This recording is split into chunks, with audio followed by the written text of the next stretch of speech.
because we were so many. How many grandkids were you? In the hierarchy of the family tree, I'm number 1,967. Huh? Because my grandfather had 264 wives. 264? Yes. You said your mother would carry you on her back because you were sickly. And you said that you were suffering from sickle cell anemia. What is sickle cell anemia? I was hospitalized for all those months. I'm just having a good time in the house. It was just a fine evening. Then nikaanza tu kusikia tu funny. One thing lead to the next. His lungs zime collapse. I can't breathe well. I'm on oxygen. I lost consciousness.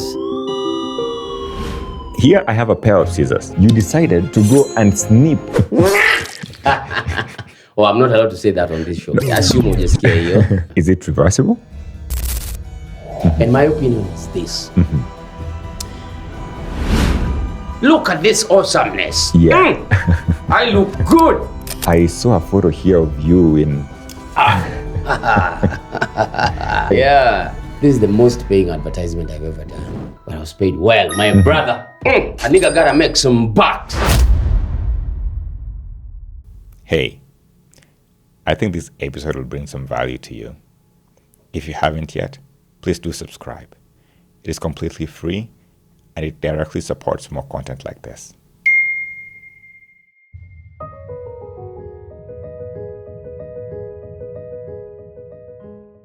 Sir Cooks. Yeah, man. Ready? You have a generally cool demeanor. Yeah. Every time I've looked at you on TV as a comedian, watch your stories on Instagram or, listen to parts of your stories, bits and pieces of the journey that you've gone through to become the man sitting in front of me today. Yeah. You have a very cool demeanor through life. And today I want to understand what has given you this cool demeanor, that you're able to go through life with its tribulations, but be cool at the same time. Yeah. Can you paint for me a picture of the context that makes Akuku Danger? Well, I'm a guy who views life in a very different way. And sometimes the way I view life is not in the contextual preference of so many people. I'm a guy who looks at life differently. And I think having through different ordeals and so many things have shaped my thinking of how I view life. If you do what you love, if you enjoy what you love, and you don't view it as... Personally, I don't view what I do as job, by the way. I think that those are some of the things that make me be who I am. Yeah. I see it as a way of me sharing my gift with people. And I believe when you're sharing your gift with people, it should be something that should just be... It should just flow. It should just be there. Yeah. Whether I'm on stage or not on stage as an entertainer, there's just a way I should always be able to find balance between just reality, living, and enjoying life. All that. Yeah. And I think all that encompasses who generally I am. Yeah. How did you find yourself in comedy? I've had your bits of your stories here and there. And I think one of the things I've had is that in primary school or elementary school, you would make jokes in class. And that would make people laugh. Yeah. So you've said this story before, but I just want to understand that. How, the gist of it. Yeah. I knew I was a very funny guy. I knew I was a very funny guy. How does someone know that they're funny? Because anytime, I realized every time I'm in school, people wanted to be close to me. Okay. Yeah, and anytime I'm... people, you'll always just attract people around you. They want to hear your stories. I'm funny. I'm making them laugh. People are easy around me. Yeah, so I realized this when... Kwanzaa in our household. Yeah. I used to mimic my father a lot. Okay. My father was a very disciplinarian. He was a disciplinarian, a very strict guy. Yeah, so in the house, most of the time, ungepata tu, I would mimic how my father did this with my mom, to us, and everybody would laugh in the house, including him. Yeah. Yeah. So I was able to make my mom laugh. My mom used to laugh a lot. Then I realized also in primary school, in high school, it was the same thing. Yeah. Primary school, I enrolled into drama festival. I was one of the, wale watoto wenye wana enrollinge kwa drama. We want to take the school far. Yeah. Yeah, but this also did not come just on a single night. Yeah, so you'd find maybe mwalimu ametoka class, ndio huyo mimi, I'm trying to mimic the way the teacher was teaching. And those things, my classmates would find them funny, they would laugh. Yeah, so from there I could tell there's just something. Yeah. But at the time, I didn't know we had what is called stand-up comedy as a profession. It's something that someone can pursue as a career. So I used to be there like, Well, I enjoy doing this. So I did that in high school. I took my school. I was in Migori Boys. Migori Boys was your high school. Migori Boys what was about my your high school. Elementary, primary school? I went through three schools in primary, in my primary level. And they were all in Migori? Yes. Okay. Class 1 to class 4, I was at a place called Ombo Primary School. Yeah. Then I left Ombo, nikatolewa, nikapelekwa now in a private school. Yeah, private school that was now from class 5 to around class 7. Why are you removed from public school? Yeah. I was moved from public school because my mother wanted me to have better education. And back then, private schools were the international schools of then. Okay. Yeah. They offered great education. Yes. And so my mom wanted me to join a private school. So I joined this private school from around class 5. I left from class 4 to around class 6. Yeah. Yeah. So I went to this private school. I was there. Now I had to transfer from this school because now shule yetu ilikuwa na few students to an extent that we could not register for KCPE.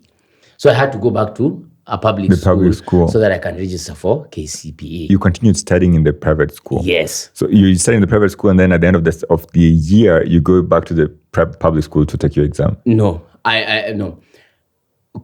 From class 4 to class 6, now I'm in private. Okay. Yeah, so now I'm transitioning to class 7 and class 8. Yes. Because of now, we couldn't do KCPE in our school because of few students. Yeah. I had to go to another public school now again. Oh, I see. But you're in class 6, man. I mean, it is possible that by the time you get to class 7, the number can increase.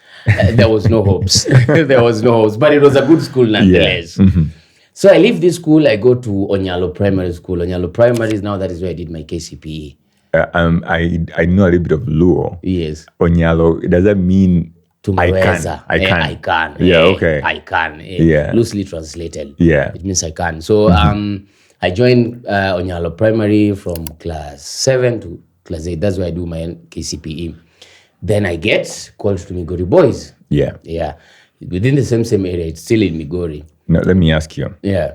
The reason why I'm asking you this question is I want to understand what you think about the system that was there then, where students would be called to different parts of the country. Yeah. So let's say, for instance, a kid who grew up in Kisumu or Migori ends up being called to a school in Northeastern Province or Nairobi or Mombasa and so on. Yeah. And you are called to go and study in Migori Secondary School. Yeah.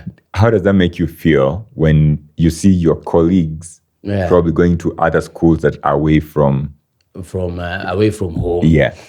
Well, let me answer it in this way. Now, when I was when I got called to Migori Boys, at first I got disappointed. I really got disappointed because I wanted to go to a school. Yeah, in my mind, I wanted to leave Migori because, man, I've been born in Migori. I'm bred in Migori. So now high school, you also want me to do in Migori. So I didn't want that. But then again, that's now where I bring into the part where my father didn't want me to go anywhere outside Migori because I was a sickler. Yeah. I was born with sickle cell. So during this time, primary period, the crises were bad. I used to be so sick so much. So by the time I finished, I was supposed now to join Migori Boys now. I didn't want to join Migori Boys. But then again, my parents are like, no, that's the best school for you because you're here. We can be able to monitor you. In case of anything, we can always come to the school, take you to the hospital, stuff like that. Which I understood. So I said, okay, fine. I'll go to that Migori Boys. Okay. So I go to Migori Boys. The year is 2005. Yeah. I finished in 2008. Yeah. That is now 4 years later. Now after finishing in high school, hapa pia nimepiga mbwembwe. I'm good in drama. I'm making people laugh. The teachers love me. To some extent, some were calling me a teacher's pet. But because I was very tiny. Okay. I was very tiny, but kale kakora. You know what? Nikadogo lakini nikakora. Yeah, we were those types. Yeah. I was. Let me tell you how tiny I was. I wish I had my pictures from high school. I was so tiny. My fellow classmates in 4-4, they used to carry me here tukienda outing. Tumeshuka kwa basi hivi.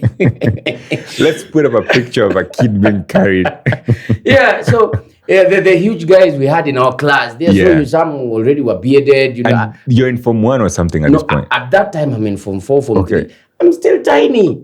Really? Very tiny, yes. Okay. I mean, Form 4, but if you look at me, you'd think, hey, this is a Form 1, this is a fresher or something. There's a photo I have here of you. I don't know where you are at this point. Take a guess. Take a guess. I'm imagining that is like high school or something. No. This one I'm in campus. Okay, you look like a high school kid, man. Imagine. This one now I was in campus. Yeah, this one I think I was in my second year or something. Third year. Second year, third year, something. Okay. Yeah. So you can, I was tinier than this. Yeah. So then you must have been very tiny. How does that? Very tiny. But are you bullied at all in Form 1, Form 2? Now, the reason why I couldn't be bullied is because they actually liked me. Okay. Yeah, so because you're funny? I'm funny. I'm making them laugh. I'm pulling the chicks to get them out. Yeah, you see me in Kalekakora, I'd go vibe with the chicks. The chicks like me. I'm like, yo, a friend of mine wants to talk to you over there. You know, so they liked me because of stuff like that. And then I was very good in my English was very good, by the way. So I used to write letters, unaona zile letters za shule. Yeah, people would come. That was my small business in high school. Yeah, they would pay me 20 bob and I write for them a very good love letter. You tell me what you want. What's the problem between you and the lady? So do you even compose the sentence structure, the English, all everything. That is from you? Kazi yako ilikuwa tu ni kuja kuniambia, Cooks, Yes. there's this chile at Loak Girls or at Asumbi Girls. Man, nataka kumuingiza box. She's already my girl, but I haven't seen her for a while. I just wanted to express that I miss her. Could you do something for me? Yeah. Say no more. Cooks 20 bob starts cooking. So Cooks will cook. And I would cook. I would write very beautiful letters. Some of you have been married because of my letters, by the way. That was what I was gonna say. You know, there's a guy right now who was a family of what, 3-4 kids, courtesy of me. And my good English. Oh man, that is so beautiful. And in order for you to write this, are you like a big in literature in school, or those kinds of studies, or what kind of subjects are most influential in your English? Okay. English, yeah. I think from my primary level, the reason why my mom actually got me to a private school, you remember when I left on board, then I came to the private school, is because they wanted me to actually develop my English. Yeah. And because at the private, it was only English and Kiswahili. And Kiswahili. But at the public school, people would speak mother tongue and all those. But now my mom wanted me to grow some Kizungu, be a bit polished. Yeah. So that is what helped me in high school. So when I got into Form 1, I was very tiny, but I could still write letters. People would love them. And that is how they loved me. I never got bullied. Never got in any trouble with teachers? Nothing? Suspension? Expulsion? Suspension? Maybe one. Maybe once. What happened? Maybe once. There's something that happened when I was just about to do my KCSE. Yeah, the school, I think they wanted us to go for preps. Yeah, but at that time, man, we were so tired. We had like, I think 3 papers or 4 papers to go. Yeah, so we didn't want to study at night. We just wanted, man, these things we know, tutakuja subuhi at dawn. So some other students now, stima ikapotea. This prep time. So stima kupotea, we had these lanterns. The pressure lamps? The pressure lamps, yes. Yeah, I remember those, man. They used to make this that one. noise. It was it was for the chosen few. If you guys had that lamp in your house, you guys were the Wanjigis of those days. Yeah.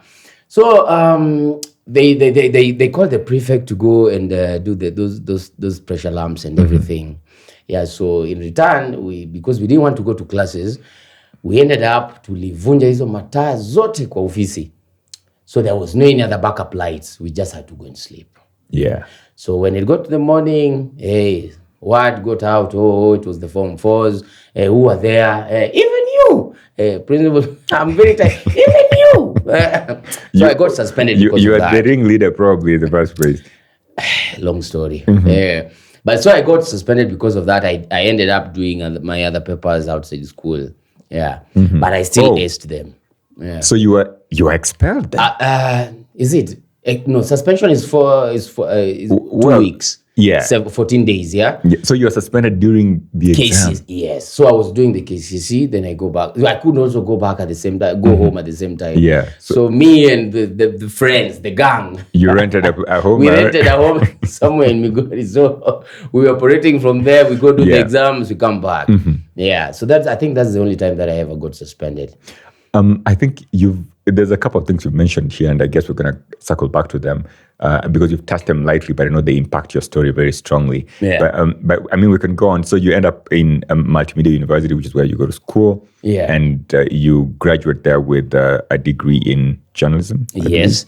I actually have 2 degrees for multimedia. Okay. The first one I had journalism. I got a degree, and then I went back and did public relations. One after the other? Yes, not, one after not the concurrently. other. Not concurrently. Why did you want to go back and do another degree? I wanted to go. Actually, this other degree, it was by accident. The mass communication was by accident? No. The mass communication, that is what I came to do in Nairobi. Okay. So after I finished with the mass communication, which is the journalism, I was supposed to go back to Migori. Yes. But at the same time, I knew I had something that could only be nurtured in Nairobi and not Migori. I knew I was very talented. I knew I'm very funny. And going back to Migori was going just to derail me. Yeah.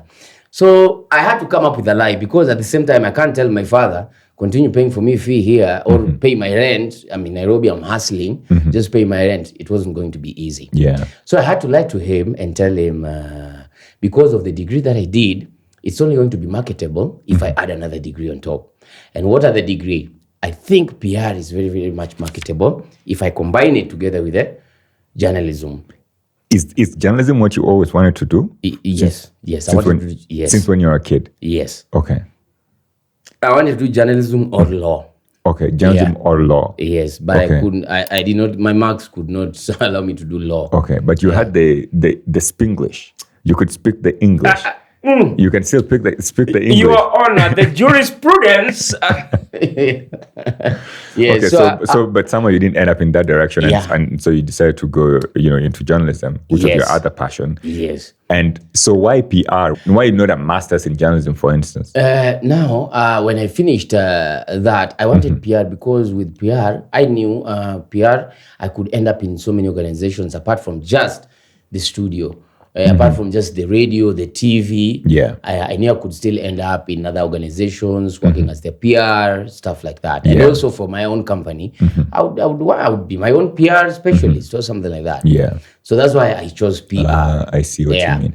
So I had to lie to him because at the time when I was just finishing my degree in journalism, Churchill Show was already in play. I already started going for auditions here and there, at least getting show moja and Billy. Yeah, so I didn't feel it was the right time for me to go back home. How many auditions would you do before you get a show? It depends. It depended from one comic to the other and some other for factors. For me, I got to Nairobi. I came to Nairobi in 2012. Okay. For the very first time. 2012, I started going for auditions. Immediately you go to Nairobi? Yes, immediately I go to Nairobi. Where is Carnival, guys? I'm here for Carnival. Yes, actually that is a story for another day. Not for another day, for this day. I'm going to tell you in a bit how I ended up in Churchill Show. So I'm in Nairobi 2012. Yeah. I'm here, then kidogo, you see I'm in multimedia. Yeah, so in our class, there was this guy who was also very quick. He was very quick with words, very quick with punchlines in our class. His name was Bula. Yeah. Bula, wherever you are, you know our story. So Bula was already was already going for the auditions at Churchill Show. He was actually performing at Churchill Show, Churchill Row now, because we had Churchill Row, Churchill Show, name it. Yeah. So this guy, we were sharing the same class, but I noticed in our class, it was either me making the people laugh or him. If it's not me, it's him. Yeah, it was just a funny encounter. Anytime the teacher is in, the lecturer is there, we were quick-witted. We just had something to say anytime, and they were always hilarious. Yeah. So this guy approaches me one of the days, and he's like, bro, maze, wewe ni mfani bana? Wewe ni mfani. Si ukuje Churchill Show? So I'm like, So have you never thought of going to Churchill Show? I never thought of going to Churchill Show, but I knew I wanted to end up on Churchill Show. Okay. Because when I was home, I used to watch the likes of Eriko, Chipukezi, Ayeya, Sambili hapo. Yeah, Sambili, I would be in the house. I wanted to watch that show. I knew this is where I wanted to be. Yeah. But I didn't know how to get there. But I knew the first step is to leave where I am, which is Migori. Let me go to Nairobi. It would be a bit easier. Yeah. So I get to Nairobi. So this guy tells me, Cooks, we jaribu, we tafuta Ferrari on Thursday, come to do auditions. Yeah. So I'm like, sure. So I show up on Thursday. I go, I meet so many comics there, the likes of Eriko. I'm so thrilled. I'm happy. These are guys I see on TV. Today we are here. Yeah. Yeah, so I start my audition journey. To me, I thought I was going to get the show that particular week or maybe next week or that month. You come with the jokes that you pre-planned or you get them right there? No. Okay. You had to write a few things. You had to have your few jokes that you're coming to audition with. Yeah. Because auditions you just can't come like that. Yeah, and do you read the jokes or do you memorize them? You have them here. Okay. Yeah, I think that is just something with the comics, sorry. Yeah, so I write a few jokes down. I'm like, let me go try them tomorrow. Yeah. Yeah, so we go. I meet Bula in the morning. Bula is psyched up. Cooks, mazi umefanya poa, umefika bana. So hapa ndio kusema. Yeah. You see him, he's already been performing here so many times. Yeah. So he points me to where I should go for the auditions. I do all that. I'm told I'm not funny. How did that make you feel? I was heartbroken. But at the same time, I was like, well, this is it. This is the journey. This is how it goes. I didn't think much of it, though. I was disappointed. I was like, so I'll come back next weekend. Because if you're not funny this week, you're told come next week for another auditions. Because auditions were weekly. Yeah. So I tell Bula, fine, I'll show up next week. Hata yeye hakupata show hiyo wiki. Maybe that's encouraging because you also didn't get a show. Yes. Okay. So we go back to school. Bado tunapiga story pale. We could do jokes amongst each other. I could test a few jokes with him. He could test a few with me and see. So I did auditions from the year to 2012 all the way to 2014 when I got my first show. For 2 years? Yes. Where do you get the motivation to keep going back? I loved doing this, man. I loved doing. I think I loved making people happy. And right now, looking back, I think that is where I thrive the most. I love it when people are happy around me. That's why I think also I'm not a very serious guy. Yeah, but I'm thinking about it, man. The motivation that someone needs to keep coming back for 2 years. Yes, that is resilience, man, of the highest order. It's crazy. It's crazy because at the time, Pierre, you're not working anywhere. It's solely relying on your parents. So you have to, you live in Rongai at this point? I was living in Rongai then. Because Rongai is near your university. Yeah, so I'm staying in Rongai because of Multimedia University. And then you got to take a matatu to Langata. For the auditions, Carnival. How much does the matatu cost you? It was 50 bob, asubuhi. Kurudi ingekuwa ni so. How hard could it be sometimes to get that kind of money? It was hard because you in a week, I was in audition once. In a week, you'd go auditions on Thursday. You are told, jokes zako ziko poa. Unaweza chonga hapa, do this. Can you come back with them? We listen to them tomorrow. So you come Friday. Okay. They listen to the jokes again with the improvements that you've done here and there because the shows were being recorded, I think, on Sundays. Then you're told, if they pass that level, you're told, come on Saturday. Yeah, go change this and this and this. Get what do you want to wear? Do something, prop. If you need a prop, come with it on Saturday. Let's see how it looks. Let's visualize how it's going to look on stage. So you come again on Saturday. So in a week, I would spend not less than 500 bob. So you can be coming for all these auditions and still be told, bro, hautapata. Kesho ya huko. So ungekuja Saturday, sasa Sunday, even day ya show, ndio hiyo mko pale mmefanya kila kitu. Now by the time we get to Sunday, we are like say around 21 comics. Yeah. Or 20 comics thereabout. And in a night, only 14 comics will perform. So there are some people who are there just hoping that someone doesn't show up. Or they fall sick or something. Yes. Or let's hope the list will favor me. Because the list ilikuwa inatoka 6 jioni. Just 1 hour to show time. And is it a panel of, the guys who decides who's going to go on? Yes. It's a panel of 4 creative directors. Yeah. So Churchill by the way never hakuwa anakujanga auditions ati kusikiza watu or anything. Yeah, alikuwa anapewa list. Yeah, these are the guys who have qualified for this week. Yeah. On the Churchill row we have 5 artists, ndio hawa. Main show we have 5 artists, ndio hawa. Opening acts we have 5. So like 15 acts in a night. Yeah. So hapo hivyo pia bado mke show up. Alafu by 6 jioni unasikia hauko kwa list. Very disappointing, frustrating. But then again, we show up again next week. How do you feel when you are on the top 20 or the 21, but you're never getting to the 14, and yet there's these other guys, let's say Kina Eriko, who are always on the top 15 list or whatever. They probably don't even come for auditions. But yet you are there every single day and every single week, wasting away, no money. Man. But you are hoping. How do you view these other people? Because if it were me, I might even get at some point, man, I'm praying for you to fall sick. to fall sick.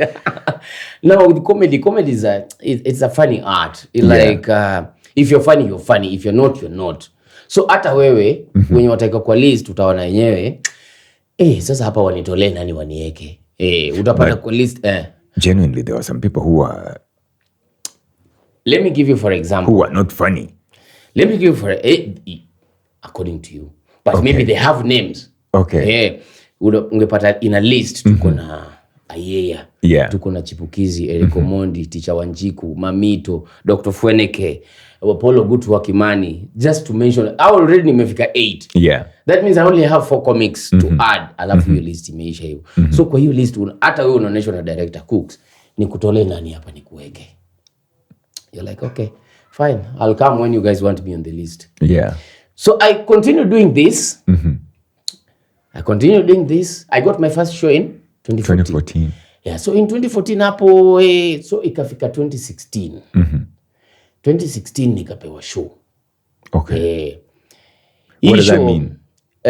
Hapa hivi bado nilikuwa napiga open mics kidogo ile bado kama bado watu wanaingia. Wanaingia kidogo, chekeshe kidogo. Yeah. Now my first official show on Churchill Row happened in 2016.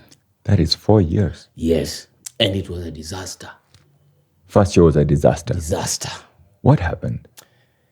Man, I can't explain it, but that was my first time officially being introduced on stage. MC Jesse, I mean, introduced pale. I don't know, I just froze. You got on stage and you couldn't say a thing? I couldn't say a thing. I got on stage. Is it because of the people? Many people? Let me paint you the picture. So Jesse's like, ladies and gentlemen, we have the new sensation. He's a new comic, guys. You know him, the newest sensation. Please, all the way from Kisumu, put your hands together for Akuku Danger. That day, my name was not even up there. So I get on stage. The first thing I see are the cinema lights. Zile za carnival. Zikanichapa macho pale. Baba! And then hapa mbele yangu, I see some beautiful ladies at the front row, with very beautiful mini skirts. I lose it. I see that and I lose it. Yeah.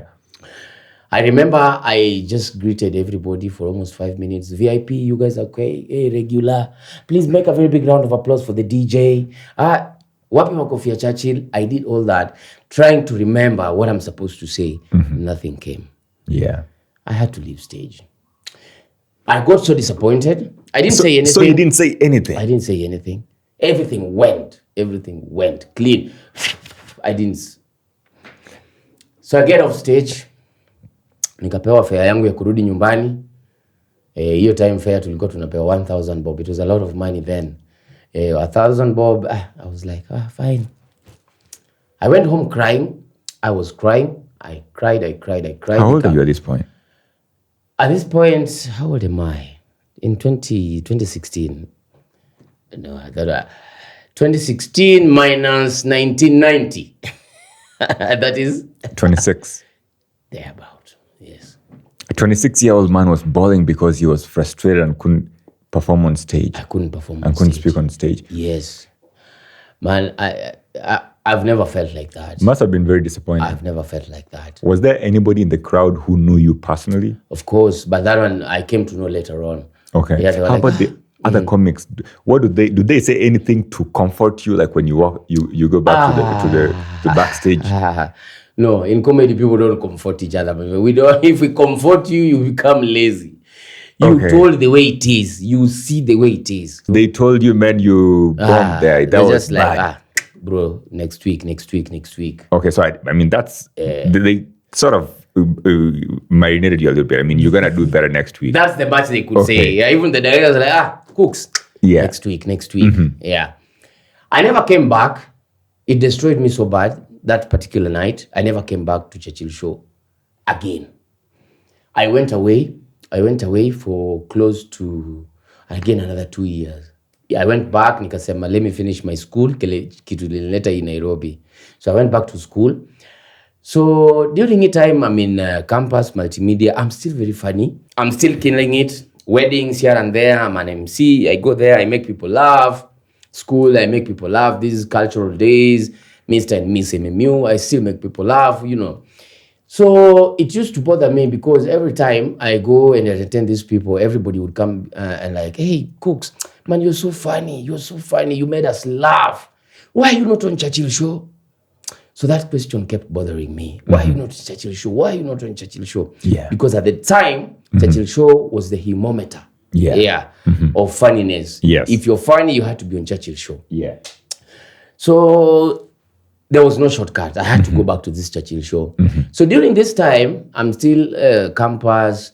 There's this show that also comes up now. It's called Kenya Corner Comedy Show. Kenya Corner, it was owned by Cedric Kuloba, but it was being hosted by Mshamba, Jalas, and Otos. Yeah. The three guys. They were very funny.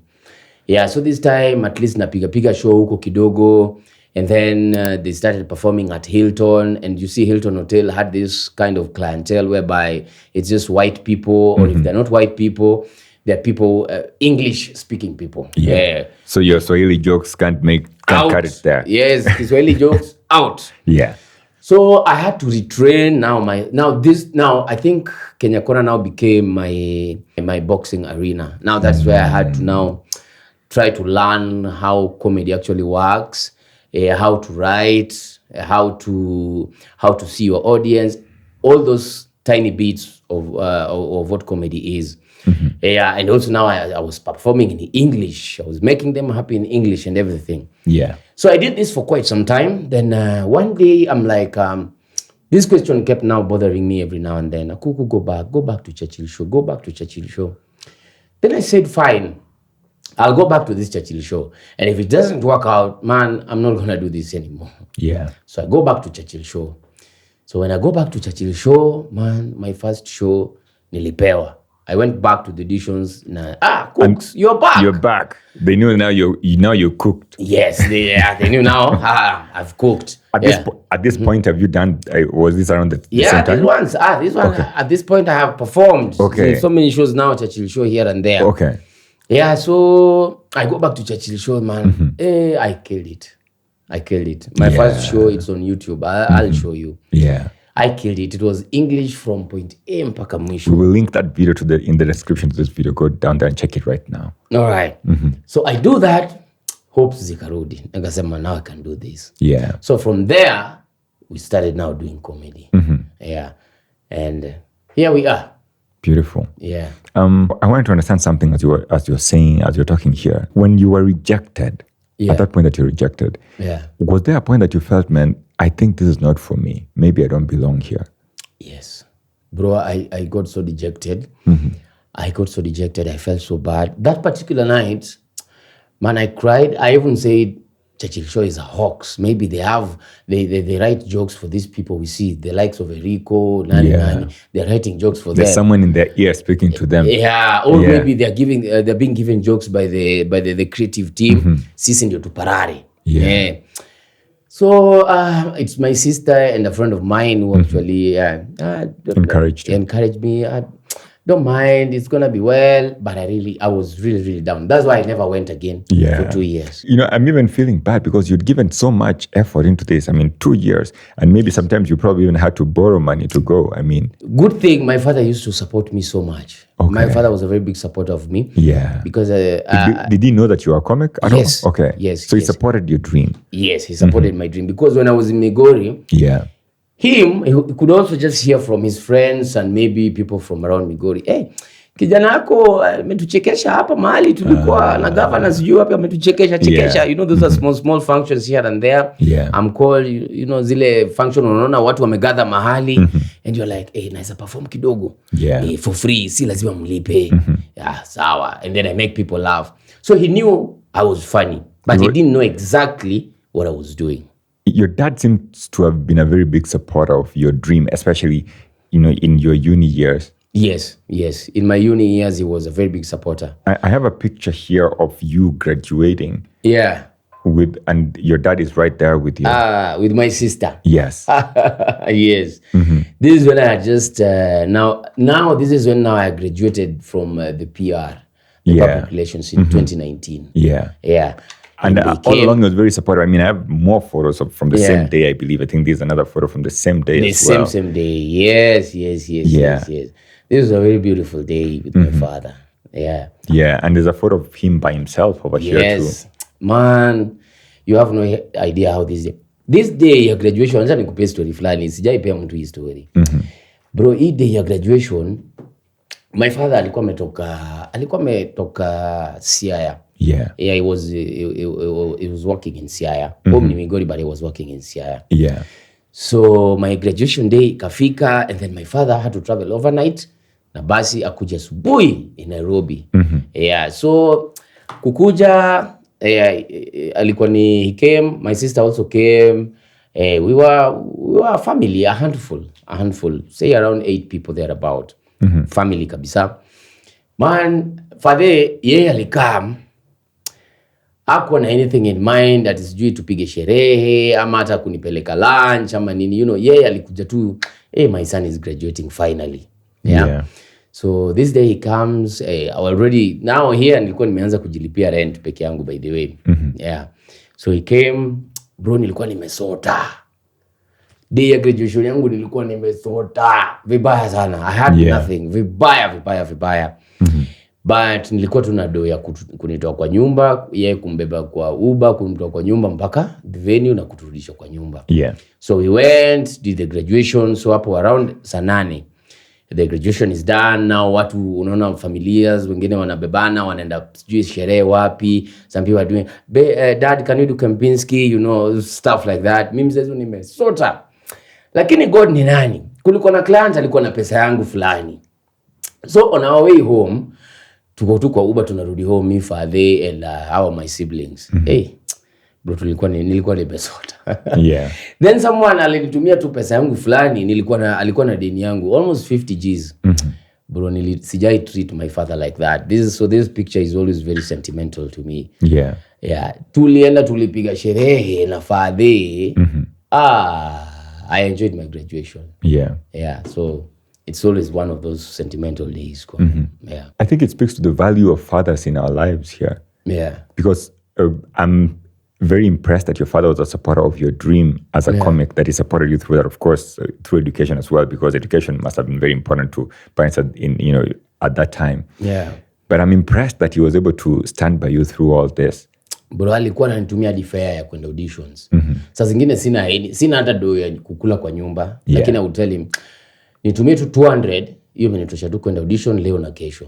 Still not enough, but with the 200 I knew ningeenda pale Churchill show niombe my fellow comics bana, sinipe hata fare ya kesho bana, we could. That is one thing nilikuwa nimependa among the comics when tulikuwa Churchill show. Ingekuwa zile bro, uniokolee bana. Mtu akipiga show leo, because ilifika mali ukipiga show there was this allowance ya fare tulikuwa tunapewa. It was around 5K. They know it. So this 5K, it was always very important to us comics. Hii 5K ndio ungegawia wenye wao kupata shows. You know, kumbuka ungekuwa auditions mpaka the last day, alafu unajipata huko kwa list. So hao wenye wao kwa list, mazee nyinyi mnapiga show, mtalipwa, mrudi home na kakitu. Mazee wao wametumia do yao hii wiki yote hawana hata do. So hii 5K yetu pia ungegawie mabishi yako 1 2 3 yeah. Shikaneni na hii, something like that. It was just a culture that was unspoken rule. Yeah, that you use, because you got to support each other throughout. You got to support each other. We know every week kila mtu anatumia not less than punch come for this shughuli. Yeah. So if I have a show, because next week you might have a show, mimi sitakuwa na show.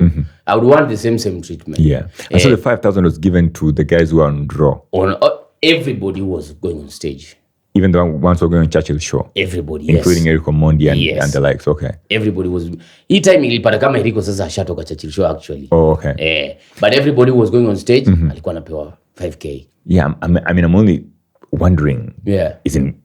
Didn't you ever feel that 5K was little? Well, at the time, we weren't actually looking at it as a financial breakthrough of the sort. Okay. I think as a person, or as many comics would actually say, it was a platform for us to actually just express who we are and what we do and how funny we are. Yeah. Because we knew it was from this platform that I'm going to be a bigger person, for lack of a better word. I knew it's from this platform that now nitatoka, watu wa KCB Bank wanione, Cooperative Bank wanione, they call me as their MC. Yeah. I go market, stuff like that. Yeah, so for us, this was just a stepping stone. Whether there was money or not, it didn't matter. Yeah. Yes. And so I'm happy here because you seem to have been satisfied by whatever was being given. And maybe this doesn't speak to you only, but probably also to your colleagues as well. Because like you said, everyone's being given the same amount, but they were even willing to share with the folks who didn't get an opportunity to go on the show. Yes. And I think that, that's very important in enabling people to grow.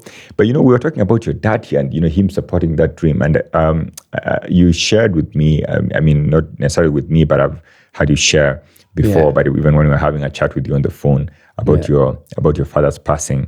First of all, my condolences about that. Thank you. What kind of man was he at home when he's raising you? My father was a disciplinarian, very strict guy. Okay. But he was also a family guy. He was a very funny guy, also in equal measure. Disciplinarian, funny guy, tough guy. But very laid back. Okay. He was also very laid back. These are juxtaposition of so many characteristics of the same man. I think that could even make him probably seem confusing to some people. Yes. Because like you're saying, he's a very serious guy, but also laid back. Yeah. And I'm also saying this because you said you are Korofi, meaning you are very cheeky. Very. Yeah. So if you're cheeky, does he punish you? Does he cane you? Man, this guy caned me a lot of times. I was beaten so many times. Okay. So many times. Yeah. But right now that I'm an adult, it was when the best thing. When I look back, it was the best thing to do because I was very cheeky. If there was no viboko involved, I think I would have turned out differently or something. Yeah. So my father was this guy who was very soft spoken. Akunga na story mingi wale wa don't do this. It was just don't do that. This is the last time I want you to be doing that. Don't do that again. Yeah. English hapo. But also on his good days, he was very funny in his own ways too. In the house too, it was just very funny. So that's why I could mimic a lot of things in the house about him. My mother would crack up. Saizo yeye ako bedroom. Kitu ingemtoa kwa bedroom ni kelele. Now everybody's happy. People are laughing. I'm speaking. Yeah. So I would do all that, and then there's just a way we could do this. Yeah. Yeah. It was also very strict. Funny. I think that is how I would describe him. Yeah. Yeah. You told me that your mom was caring and, of course, took you to school. Yeah. During your formative years, and she was very important. Very. So I also have a picture of your mother here. I believe this is her. Yes. This is my mom. This was my mom. Still my mom. Yeah. She passed just when I was joining campus. A week before I could join campus. Yeah, and it was just sudden.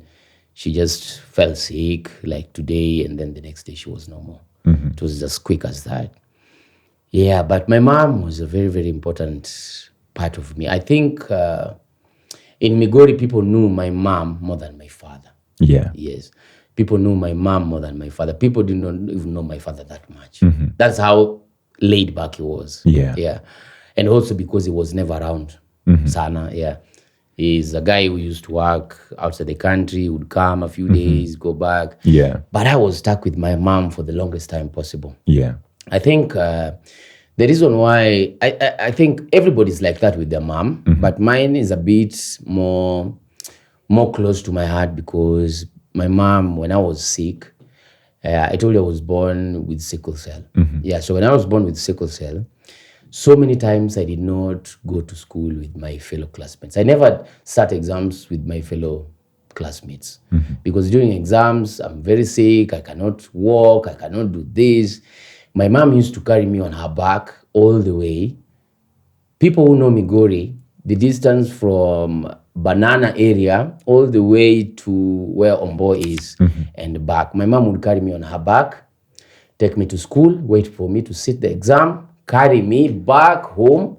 Aniwache kwa nyumba, aende apige biashara yake. So it was, we grew so close to my mom. I think I would have been a mama's boy sana if she was still around. Yeah. Your mother becomes this very important figure in your life. Yeah. I want to talk about sickle cell, but before you come to sickle cell, because you've mentioned it a couple of times, and I want to understand it from your perspective more intimately. Yeah. You are named after your grandfather, the father to your mother. Yes. Okay. And also I'm named according to my grandfather's side, their father. Okay. I actually share both names. Okay. Let me tell you how I share them. My mom, babake ndio Akuku Danger, the great Akuku Danger who had so many wives. Yeah, so my mom ni mtoto wake. Okay. So from that side, I'm Akuku Danger. Okay. And then from my father's side, my real name, is actually Manason Ochieng Ojowi. Okay. Yeah. So Akuku doesn't feature anywhere in my official names. No. Okay, I see. Yes. So Manason Ojowi Ochieng belongs to my father's side. And that was my grandfather's name, Manason Ojowi Ochieng. Okay. That was my grandfather's name from father's side. Hey. Yes. That's a very strong name, Manason. Manason, yeah. Yeah. It's up there next to Barack Obama. You know? Sina Kukulubanga. Yeah. It's somewhere there. So Akuku Danger is from my mom's side. Okay. Yeah. So when I was getting into comedy, I tried to see what name I could use because I got the name Akuku Danger officially now when I started now on Churchill Show. But before that, they used to call me, last born, Manason. In high school, they called me last born, mpaka nikamaliza. Who, your family or even in school? My classmates. Last born? Last born, my schoolmates. Okay. Last born. How many siblings are you? We are 6. Okay. But one passed in 2023. My condolences. Yeah. She was the last born. Yeah. So I have 4 more siblings. Yeah. Plus me 5. Yeah. And so did you ever meet your grandfather? Yes, I did. I met my grandfather a couple of times. Yeah. And meeting my grandfather also wasn't easy. It wasn't easy like you guys, you just wake up one morning and you're like, so go yeah. No, you couldn't because we were so many. How many grandkids were you? I mean, they don't, or in my culture, they say don't count your children. Yeah. But I mean, you can give a ballpark, a general figure. It's still a lot because I'm number 1,967. Huh?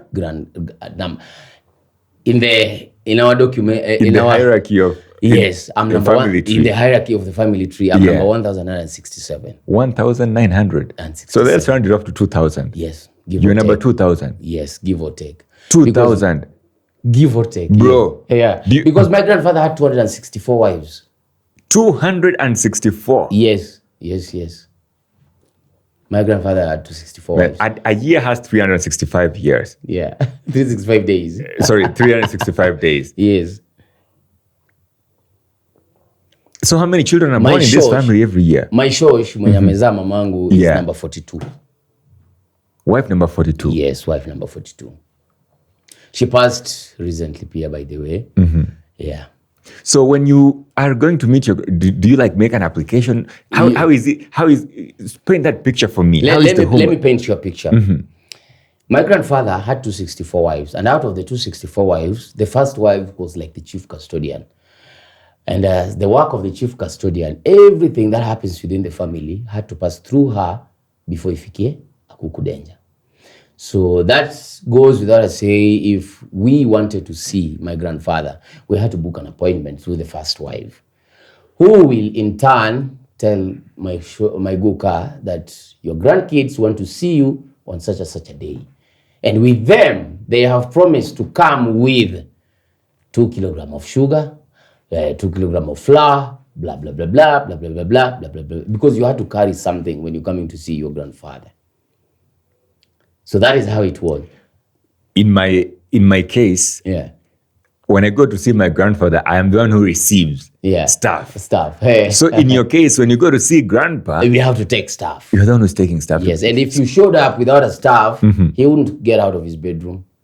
You'll just wait for him in the living room. He wouldn't show up. The man lived in the bedroom. Yes. Clearly, he had 264. 264 wives. Yes. Yeah. And anything, everything, even including the wives, if you wanted a Akuku Danger to go and sleep in your house for the purposes of matrimonial gik makamaka, you had to book through the first wife.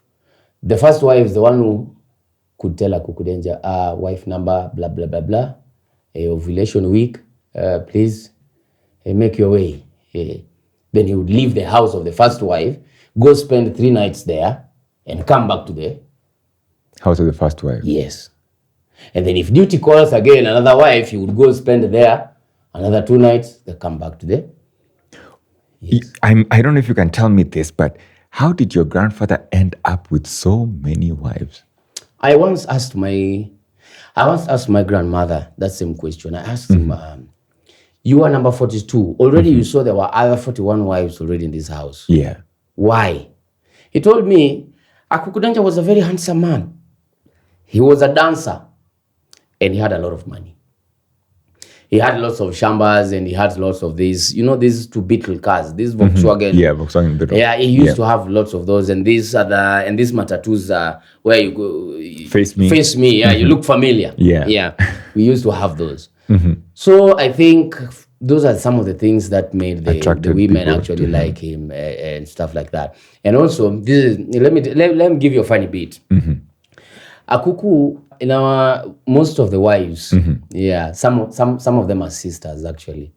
Yeah, so he would come and katia the first chick, and since you have other chicks, since you have your sisters at your place, he'd be like, let me get you some of my sisters also. Yeah, so you'll find that you could marry maybe 3 sisters from one house, and they would come together. But you see, marry 1, get 2, something like that. Is he paying dowry for his wives? Yes. Everybody has their house, and he paid dowry and everything. All the customary laws were respected. Yeah. Does the Luo culture have anything like a limit on the number of wives one can marry or anything like that? Because, I have not heard of anybody else other than your grandfather who had such a big number of wives. Maybe 6, 10. Yeah, something like that. Those are there. There's no limit because I think one of my uncles, who actually follows closely to the footsteps of the grandfather, had around, I think, 12 wives. Yeah, that's the closest. He couldn't keep up even with his dad. Up. Yes. Yeah. 12. He had 12. Yeah. 12 wives. Yeah. So we had our own school. We had our own church. We had our own area. Men. Yeah, because we're a lot. So how many kids? So uncles, aunties, what there, if you know? In the 200s. Okay. In the 200s, yes. Yeah. Are there wives who didn't have any children at all? Yes. Yeah. Okay. There were. And also Akuku was a very big disciplinarian. If he found any of the wives cheating, he would call a baraza. Those market days, market days were very big in Luo Nyanza, and even in other tribes. During market days, I think those are the things that bring communities together. Yeah. Yeah, he would disown you and divorce you publicly. He wouldn't hide it. So he divorced some? Yes. If you were found of cheating, of infidelity, he would disown you publicly at a marketplace. He would just say, so and so, nimewachia. Yeah. Okay. Like that. And that was it. Yeah. So was he feared, you'd say, by you guys? We didn't. It was fear is too strong. Yeah. I would just say that's the same way you and your father. Okay. You just respect. That respect is okay. there. Yeah. But you didn't have like a personal connection Personal connection, not that much. Yeah. Do you think any of his grandchildren had that personal connection? Your cousins? Yes. My older cousins. What gave them that that capability? Is it because he liked them more than others? Did he have favoritism? Is probably what I'm trying to find. Favoritism? I don't think it was there. I don't think. Okay. He treated the women equally. Mm-hmm. Yeah, I think that's why they were able also to love him. Yeah. And that's why they were able to be there. Mm-hmm. Yeah, and they're still there. Okay. Yeah, some have died, some have passed on, some are still there. Yeah. You know, this is very confusing for me, by the way, because I can't wrap my head around it. So I don't have siblings. Yeah. I have 5 uncles and 1 auntie. Yeah. And those are basically, that is my family, and my grandfather, that is my family. Yeah. And so we are generally closely knit. We sort of help each other out when there's problems. We talk to each other often. We have WhatsApp calls where everybody joins in. My cousins join in. If one of us is having a function, we all try as much as possible and travel to where the function is and try hang out with him or her. If they're going through something difficult, we'd all talk together, we talk to each other and tell each other, you know what, man, you're going through this thing, don't worry, we're here for you. And that sort of creates a sense of community between us. Yeah. And so I'm wondering if I would have a similar connection if I had a family as big as yours. Because I'm just doing a ballpark figure in my head, and I'm thinking that you guys are probably around 4,000. I mean, your entire family from your grandfather coming down to the grandchildren, and maybe now great-grandchildren. That number could easily go over 10,000 people. For starters, we have 3 WhatsApp groups running concurrently. Yeah. Because the family can't fit in one. We can't fit in one WhatsApp group, yeah. We have 3, yeah. And when we go home for occasions like that, like the ones you're talking about, funeral or stuff like that, we have to go with our family ID, family identification. Because we are so many. You have your own family ID? Yes, we have our own family identification, yes. Do you have it with you? No, I didn't come with it, but I'll send you. Yeah. So we had it. When he passed, we were so many. The funeral, you can Google it. The funeral went for almost 2 months or something. Yeah, because people couldn't all come together and talk. Imagine the people paying their tributes, eulogies, friends. 2 months. It was a lot. You'll Google it, you'll see it. So we had our own ID, so that because not everybody can go anywhere. So ukifika mahali unatoa unaonyeshana unasema ndio hii. So there your name, which house, mamako ama babako, which side, that. You show that, yeah. That is a very interesting phenomenon. And him as a person, he had a documentary. Okay. And the reason why he came up with the documentary is because during his peak days, where he was still very strong, still paying school fees here and there. You'll find, because Akuku Danger had the biggest family in the region and even the neighboring regions. So you'd find some people who just come from other places and be like, I'm also your kid, tumetumwa school fee, I'm not in school, and some people could lie to him, and he would pay. Yeah. So he came up with a strategy. Yeah. So he had a book, he would write everybody in the family is there. So when you go, we got to open the book. Where's your name? You said you are blah, blah, blah. Okay. Yeah. From which side? Father or mom? Father. Okay. Anaitwa? Okay. Michael. There you are. That. Yeah. And I'm just trying to imagine what his life was like. Doesn't it get confusing at some point or overwhelming when you think about all your children? For example, sometimes... let's say 3 of us will be going through something difficult, and we all go to our grandfather and tell him, man, Sokoro, I'm going through this, man, it's so hard, please pray for me, or I just want some comfort or something like that. Yeah. So I'm imagining, man, with 2,000 plus grandkids, how do you even manage that?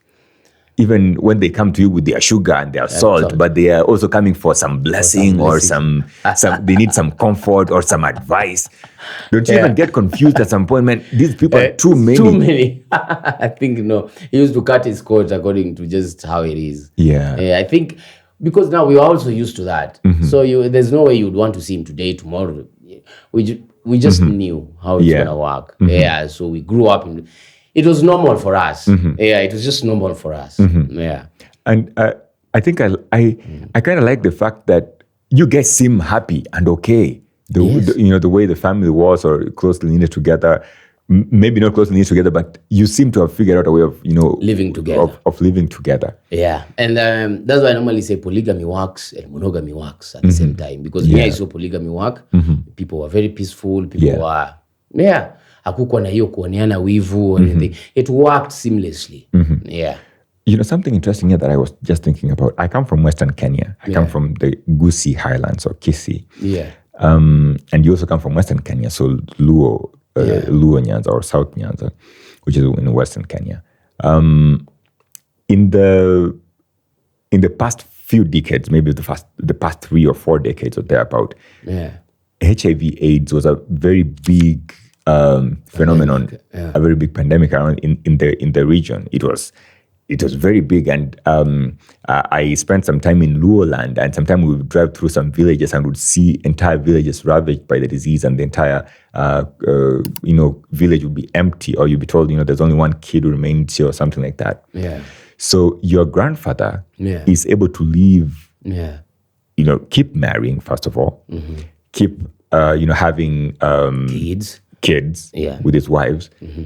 Isn't he afraid? Aren't the wives afraid of the big number of people and the ideas that we have of how AIDS spreads and all that? How I don't know. I don't know. I don't know how it works, because maybe if they're, I don't know, because my grandfather actually passed because of diabetes at his old age. He was actually 89 when he passed. And if there's anyone who actually got infected, I am not aware. Yeah, but that's why I'm wondering, how were they able to protect themselves? Because, do you know, by the time my grandfather was actually passing, when he was 89, he left behind a young widow, very young widow. Our last wife. The last wife. Yeah. The last wife, mtoto wake huyo wa mwisho. Anaitwa Anyona. Was she Kisii by any chance? No. Okay. Alipewa tu hiyo jina. Anyona. Not a Kisii. Yeah. Yeah, but Anyona was around 4 or 5 years thereabout by the time my grandfather was dying. Yeah. So that means he was very active in bed till his last days. Yeah. Yeah, and the wife from mwisho kabisa, she was in her 20s thereabout. Yeah, so I don't know. Maybe he was careful. Careful. That is very interesting, because when you think about it, it is a genuine fear that I would have if I was a lady getting married to the family, or if I'm wife number 1, 2, 3, 4, 5, and then I'm seeing year after year there's the wife number 240, number 260 is coming, and then 260. Bro, I would have that sort of fear that, man, I mean, now me, I think, maybe when I was being married at number 5, I thought we were just going to be 5 because 5 was the normal number, 10 was the normal number. Yeah. When I saw 20, I was like, maybe because he has a lot of money, maybe 20 is okay. Yeah. The nigga was careful. I think he was just careful in one way or the other, because most of my grandmothers are still there. Very old, by the way. Yeah, but very, very you said that your grandmother passed away. Yeah, this month. Last month, actually. Oh, last month. We buried her last month. Oh, I'm so sorry. My condolences once again. Nashukuru. Yeah. My grandmother was very close and dear to me. Yeah. So grandmothers are, in my opinion, grandmothers are always so dear because they care. Yeah. They have this level of care. How many children did your grandmother have? She had 3. So what is the consideration of the kids of the other wives? Did she call them her children? Yes. It was the same. In fact, to date, hata ukienda kutembelea shosh. Yeah. When you go visiting one of the shosh, other shosh, if it is breakfast time, all of them will bring breakfast to this particular house. If it is lunchtime, the same thing. Dinner, the same thing. Yeah. So it was this communal togetherness that we just had, and it still exists to date. Yeah. Yeah. I would go and I could go in any of the shoshers, the houses, and I'd still be fed. Vizuri sana. Yeah. I have another picture here that you shared with me of your mother. Yeah. I think she's with a lady here. Yeah, this is this was during my grandpa's funeral. Okay. Yeah, this is just one of our friends who came. Oh, I see. Okay. So this is my mom over here. Yeah, this picture is very rare. Not all of us have this picture. During those days, unajua pictures zilikuwa ni za album. So hizo ndio zina exist most. Inapigwa mara moja and that's it. And that's it. Yeah. You said your mother would carry you on her back to school because you were sickly. Yes, very sickly. And you say that you were suffering from sickle cell anemia. Yes. What is sickle cell anemia? Sickle cell anemia is a blood genetic disorder which causes your red blood cells to, instead of being round shaped, they become sickle shaped. And when they get sickle shaped, they cannot go through different capillaries within your body. So they end up getting clogged within the joints. And when they get clogged within the joints, you get what is called painful crisis. Yeah, and for you to have sickle cell, both of your parents have to be carriers of the same gene. Yeah. So that is what sickle cell is all about. So with sickle cell, it makes you, it affects different organs, depending on the severity. But mostly it can only manifest through painful crisis. Easy joints, zinauma, these ones kiuno, and stuff like that. So when you're still young, you can actually, right now I can actually tell if nikiona tu mtoto hivi, I can tell who mtoto akona sickle cell, especially when nikiwa home. I can tell because one, the yellowing of the eyes are there. The hizi zinafura, mguu pia zinafura, na hiyo fever. There's just a way we look sickly sometimes. So that is what sickle cell is all about. So for me, I think I inherited it from both my mom and my dad. But until for the longest time, my father never wanted to admit that it was the cause of me having sickle cell. And it was a very, very big issue between him and my mom for quite some time. Anytime I got sick, it used to come up. Anytime I got sick, it used to come up. That's why I'm telling you, moms, there's just a way to tutakuwa too close now. Because anytime I would be in this painful crisis, my father would be like, ni wewe si mimi, you know. So that went on for quite some time because sickle cell, it's one of those diseases that wasn't known. Even to date, it's still not, people do not know much about it, what it is or how it manifests. So that is what sickle cell is all about. So when the blood cells become sickled and they can't go through the small capillaries, they end up affecting different organs in the body because now oxygen pia does not flow well. Because your blood haiflow vizuri. So it can affect your brain, it can affect your heart, your lungs, your liver, kidney, name it. As you're growing up, do you understand what is going on? Do you understand what sickle cell is? Yes. As you're a kid, when you're being carried by your mom, you understand what it is? No. During that time, I didn't know what it is. I just knew it's sickle cell, but I didn't know what this sickle cell is. In your imagination? In my imagination, I just knew it was me getting sick and having painful episodes. I just knew. And the most painful would be your joint? My joints. You couldn't walk. You can't run. Hizi zingefura sana hizi. Zingefura sana, I couldn't walk. Ningekaa. Ama unapata saa zingine haija affect mguu, ime affect kiuno. Ama unapata for the men, for men, sometimes it's called priapism. It manifests in form of priapism. You just be hard for a very long time with very, very painful erections. So those are just some of the symptoms. And so growing up, I did not know. And you wake up with a very painful erection, or is it just happens momentarily during the day as you're walking around? You have this hard painful erection and it stays there for hours. Hours. Yes, you stay like that for hours. You just out of the blues too, unprovoked. You just maybe hata umelala. And then you just wake up with painful erections. And then it would last there for quite some time. So it's important for the male sicklers, lazima uelewe for all that. You have to know what triggers, what causes all that. Did you, when you were seeking medication for sickle cell, what are the doctors telling you? Man, so many things they told my mom. So many things they told my mom while I was growing up. Huyu mtoto, huyu haezi pita 18. Those were some of the things. And those are some of the things they still say to date. Mtoto wako hawezi pita 18 years of age. Huyu akipita 18 ni Mungu. Na yenyewe ni Mungu. I've seen God come through for me in so many ways. That's why I tell you, for me, I've seen the underbelly of what this world could actually bring. What this world could actually turn to. In 1 minute, bro, we could be doing this, and the next minute we are going.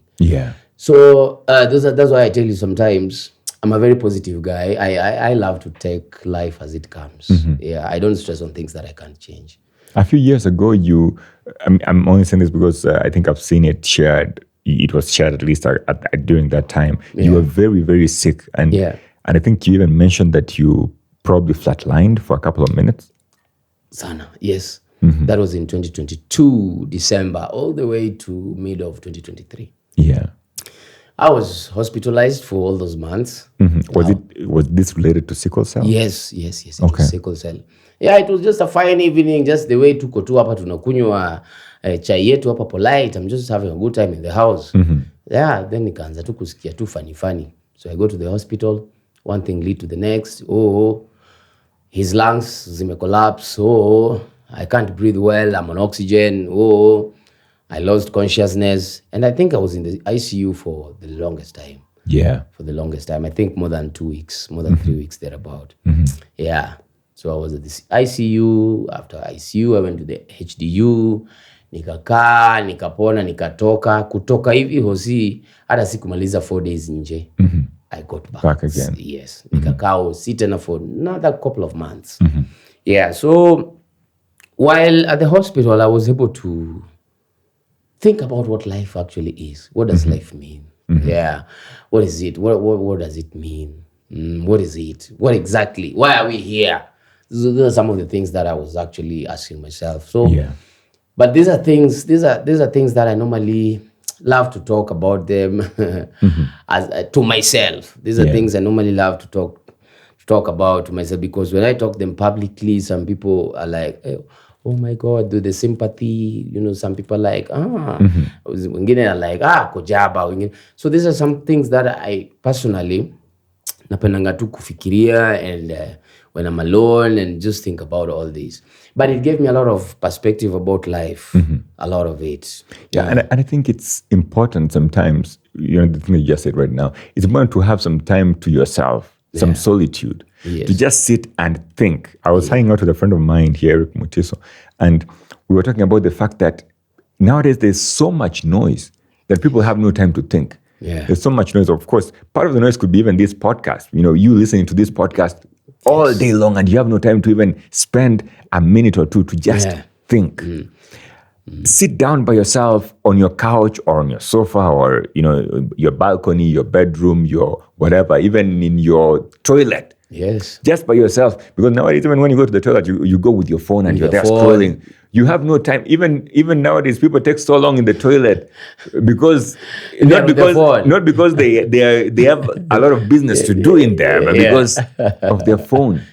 And spend time to think in solitude, because it's important for you to do that. It's important for you to somewhat connect with yourself.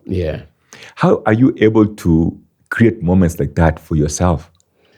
I normally try, unless I'm really, really busy, but a week haiwezi pita without me just sometimes.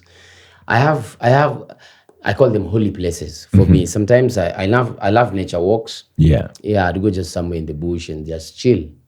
Just chill. No phone, no nothing. Just chill. Just chill for a minute.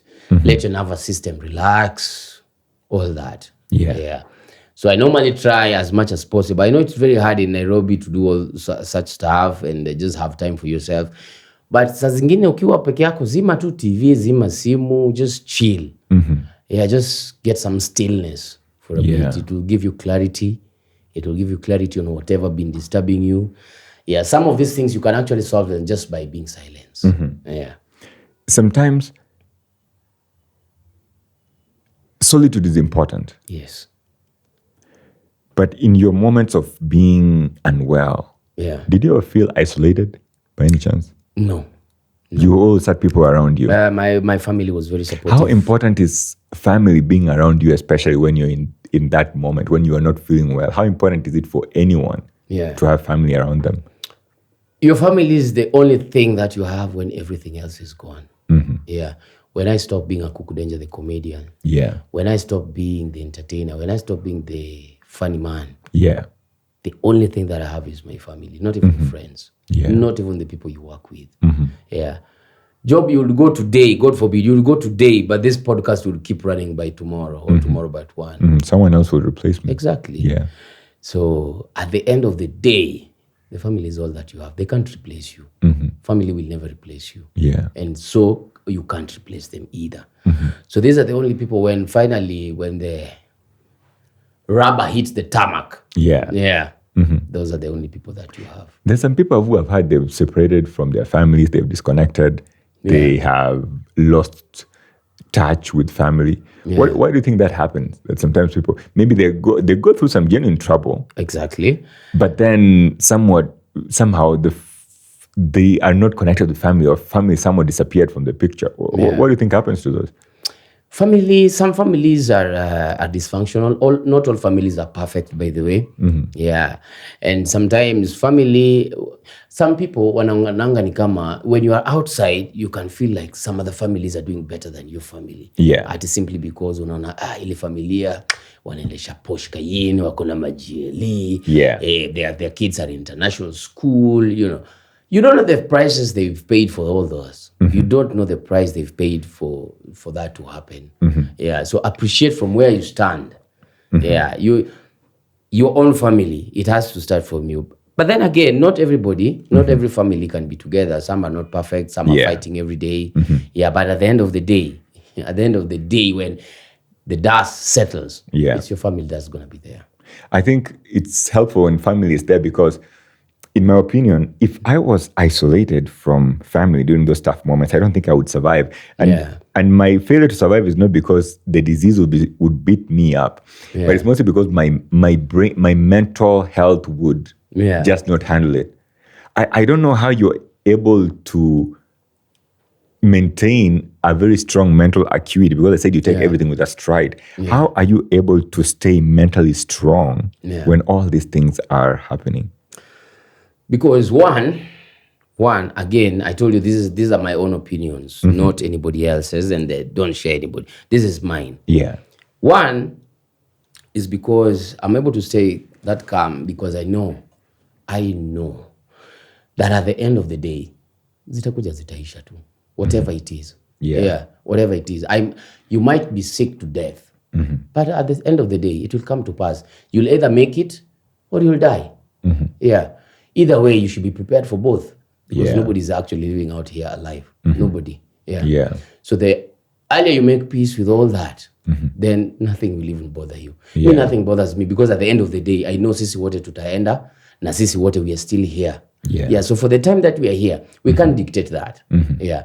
We can't dictate how the time we're here. But what we can dictate is we know at the end of the day, all of us are going to go. Yeah. So once you make peace with all that, now everything becomes clear. Everything becomes clear to me because now, what is it that you're going to tell me that is so different? Yeah. What is it that's going to happen that is so different? Yeah, because it is what it is. Yeah. So at that particular point, when my family was there, friends were there, fans were also supporting me. Yeah. Everybody. I think people supported me. I got a lot of support. Yeah. But I was able, at that particular point, to see this is how actually the world actually comes to an end eventually sometimes. Yeah. Sometimes it all boils down to, man, I'm alone. I'm just alone in that hospital. Yeah, because not sikuwa na hawa watu kila time. I wasn't. At some time ulikuwa tu ni wewe fighting for your life with the machines, kila kitu ting ting. That's the only thing I could hear. Those are some of the things that shapes me to be who I am. That's why I'm able to relax even when things are not working out. Yeah. We've talked about sickle cell here for a while, sickle cell anemia for a while here. And we've talked about how, sometimes when people in the medical profession would not understand it properly enough or not have the language to explain it to people who are going through sickle cell or families who are supporting family members with sickle cell. I know that you have an organization running that is meant to support or sort of prop whatever happens around sickle cell. So I want you to tell me about the information, but before you tell me about it, what is the general outlook of the health machineries of the country, of the state? How do they treat sickle cell? Not treating it not how they manage it medically, but how do they? What is the administration behind sickle cell here? Yeah. First of all, I think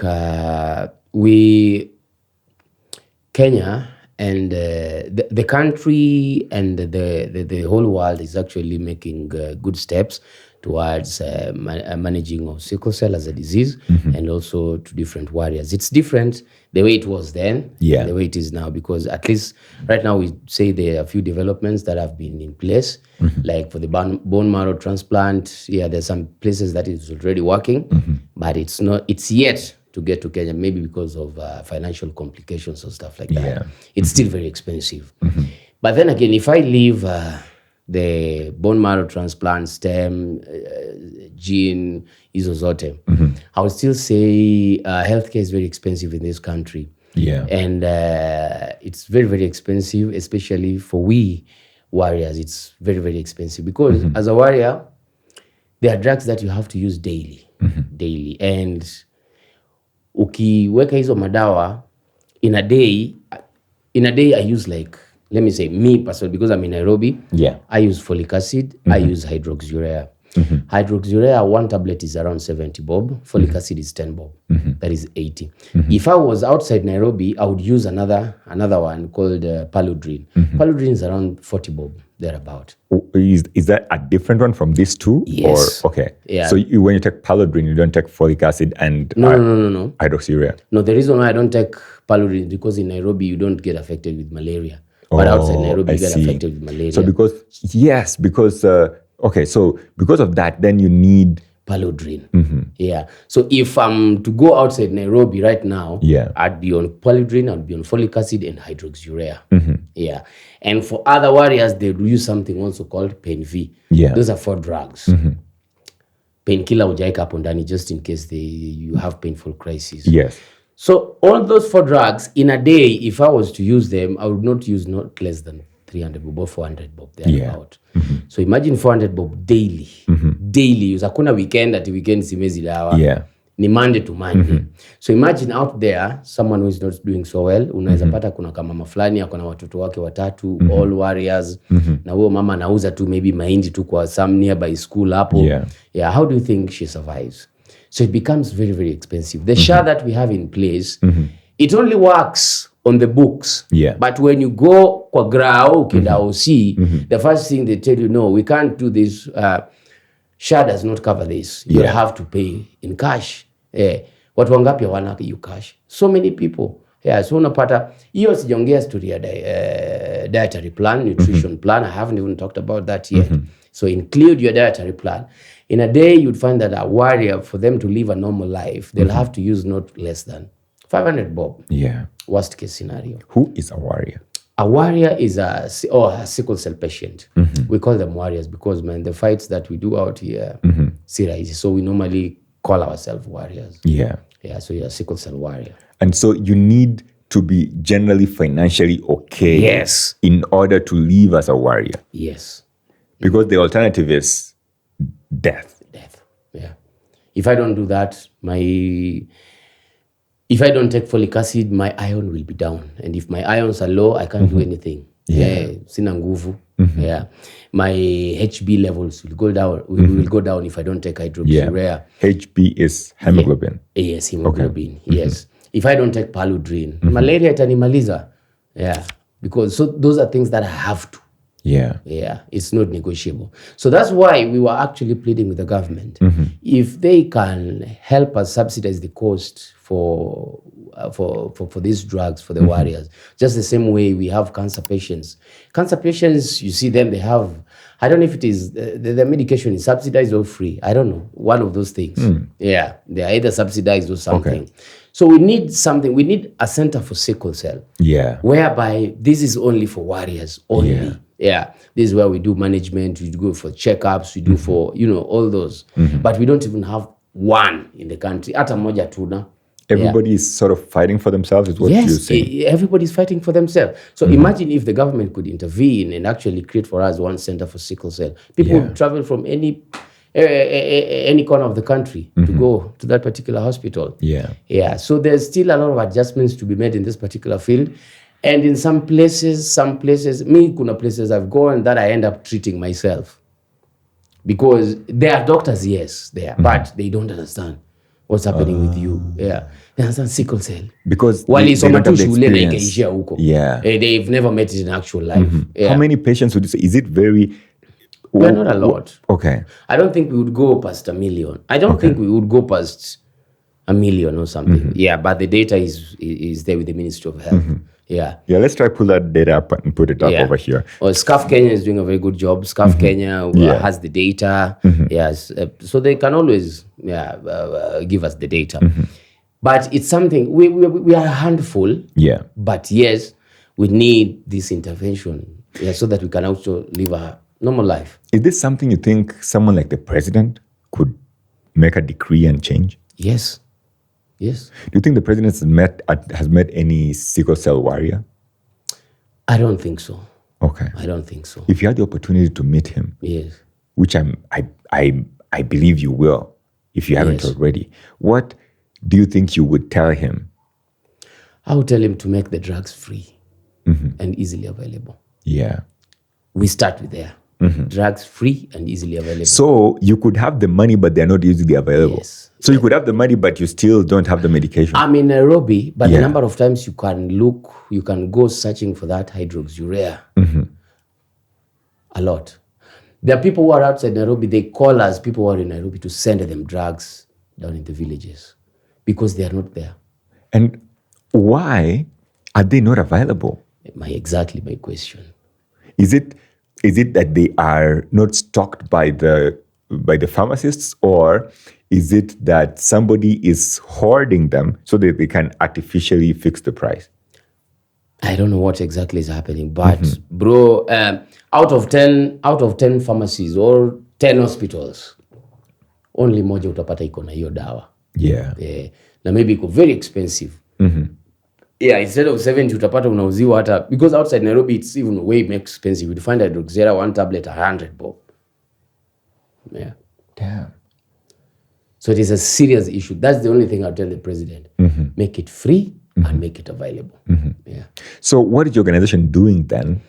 My organization, currently we're working with other organizations, inclusive of SCAF Kenya, to make sure that we had a Kenya Sickle Cell Disease Symposium just the other day, and those are some of the things that we were discussing there. And we had the PS Permanent Secretary Oluga, who is Oluga for the Department of Medical Services. Yeah, he also promised that these are some of the issues that he'll make sure that he tables them. So that they can be followed up. Yeah, so we are still waiting. Do you think they honor their promises though? We are yet to see. But these are conversations that has been going for so many years. Yeah. If I were to go back to your comedy a little bit. Yeah. Like I said, you're laid back. But I wonder if comedy ever offers you some sort of solace for you. Yeah. So you could be therapy for somebody else, someone coming to listen to you. Yeah. You could be therapy for them. But how about you? How does therapy feature in your life and most especially when you're going through those episodes or when you're going through something and you think about comedy? Would you take comedy as some sort of therapy for you? Yes. Okay. I think that is where I thrive the best. Yeah. Yeah. It might sound strange, but yes, our job is to make people happy, is to make other people enjoy their good time and stuff like that. Yeah. Yeah. And in return, it is, how can I put it? Just like we have sadists. Sadists are people who enjoy from seeing other people suffer, right? I don't know the opposite of that. I don't know what the English word. But actually, I'm happy when people are happy. Yeah. A happiness. Yes.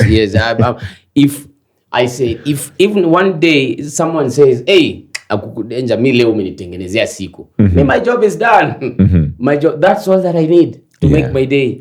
That's all that I need. The moment I step on stage, ladies and gentlemen, give it up for Akuku Danger. That's the point. Now I start living as a person. The days that I'm not on stage, the days that I don't make people happy or funny or anything like that, those are very sad days for me, baby. Make sure you give Akuku a comment down here and tell him, man, that you've enjoyed this episode because it's made you happy, because that's going to make his day. Because if you don't, it will make his day. Sometimes I watch my shows just to laugh. Sometimes you laugh at your own jokes. Yes, sometimes I watch my shows and just, no, when I'm laughing at my jokes, I actually don't laugh at the jokes, essentially like you would. I'd laugh at the thought behind it.